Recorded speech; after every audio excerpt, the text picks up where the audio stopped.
தீபாவளிக்கு வந்து பார்த்திங்கன்னா ரொம்பவே முக்கியமான விஷயம் வந்து எல்லாரும் வீட்டு வெளியிலையும் சரி வீட்டு உள்ளேயும் சரி நிறையவே தீபம் ஏற்றி வைப்பாங்க.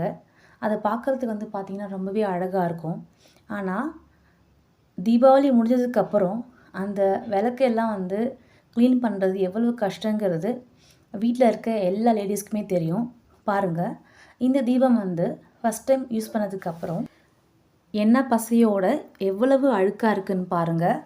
இதே மாதிரி நாம் ஏற்றுற ஒவ்வொரு தீபமும் இந்த அளவுக்கு அழுக்காக எண்ணெய் பிசுக்கோடு இருக்கும். இதை க்ளீன் பண்ணுறதுக்குனே பார்த்திங்கன்னா நீங்கள் ரொம்ப நேரம் எடுக்க வேண்டியிருக்கும். இந்த மாதிரி கஷ்டப்படாமல் ஒரு ட்ராப் கூட எண்ணெயே யூஸ் பண்ணாமல் நாம் வந்து இந்த தீபாவளிக்கு வீடு முழுக்க நாம் வந்து தீபம் ஏற்ற போகிறோம். அது எப்படிங்கிறத பார்க்கலாம்.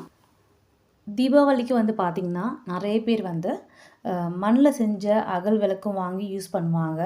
அந்த மாதிரி மண் விளக்கு வாங்கும்போது என்ன பிரச்சனைன்னு பார்த்திங்கன்னா, நாம் வாங்கிய உடனே அதை யூஸ் பண்ண முடியாது. அதை வந்து ஒரு 1 ஹவரோ இல்லை 2 ஹவர்ஸோ நாம் என்ன பண்ணணும், தண்ணியில் ஊற வச்சு ஓரளவுக்கு அந்த தண்ணியெல்லாம் அப்சர்வ் ஆனதுக்கப்புறம் தான் நாம் அதை தொடச்சி யூஸ் பண்ண முடியும். அதுக்கப்புறம் வந்து பார்த்திங்கன்னா அதுக்கு மஞ்சள் குங்குமம் வைக்கணும், அதுக்கப்புறம் திரி போடணும், அதுக்கப்புறம் பார்த்திங்கன்னா எண்ணெய் விடணும். அதுக்கப்புறம் வந்து பார்த்திங்கன்னா அந்த அகலில் இருக்க எண்ணெய் கீழே ஒழுகி வராமல் இருக்கிறதுக்கு ஒவ்வொரு அகலுக்கு அடியிலையும் பார்த்திங்கன்னா அந்த சைஸ்க்கு ஏற்ற மாதிரி சின்ன சின்ன பிளேட்ஸ் வாங்கி வைக்கணும். இத்தனை வேலை செய்யறதுக்கு பதிலாக நான் வந்து உங்களுக்கு ஈஸியாக மெனக்கேடு எதுவுமே இல்லாமல் உங்களுக்கு தண்ணி மட்டும் விட்டால் போதும், 10 மணி நேரத்துக்கு மேலேயும் நல்லா அழகாக தீபம் எரியும். உங்கள் தீபாவளி உங்கள் வீடே வந்து ரொம்ப பிரகாசமாக இருக்கும். அந்த மாதிரி ஒரு ஆப்ஷன் தான் நான் உங்களுக்கு இன்றைக்கி காமிக்க போகிறேன்.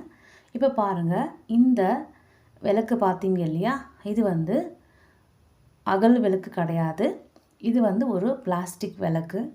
இதில் வந்து பார்த்திங்கன்னா நீங்கள் திரி போடணுங்கிற அவசியம் கிடையாது, எண்ணெய் ஊற்றணுங்கிற அவசியமும் கிடையாது.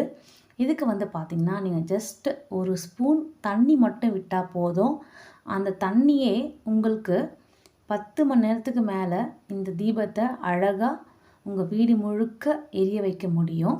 இப்போ பாருங்கள், நான் உங்களுக்கு சாம்பிள் காமிச்சிருக்கேன். இதில் வந்து நான் திரி போடலை, எண்ணெயும் விடலை, ஜஸ்ட்டு ஒரு கரண்டியில் தண்ணி மட்டும் நான் எடுத்திருக்கேன். பாருங்கள், அந்த தண்ணியும் பார்த்திங்கன்னா நான் அகல் முழுக்க விடலை, ஜஸ்ட்டு அந்த ஒரு ஸ்பூன் அளவுக்கு தான் நான் விட்டுருக்கேன்.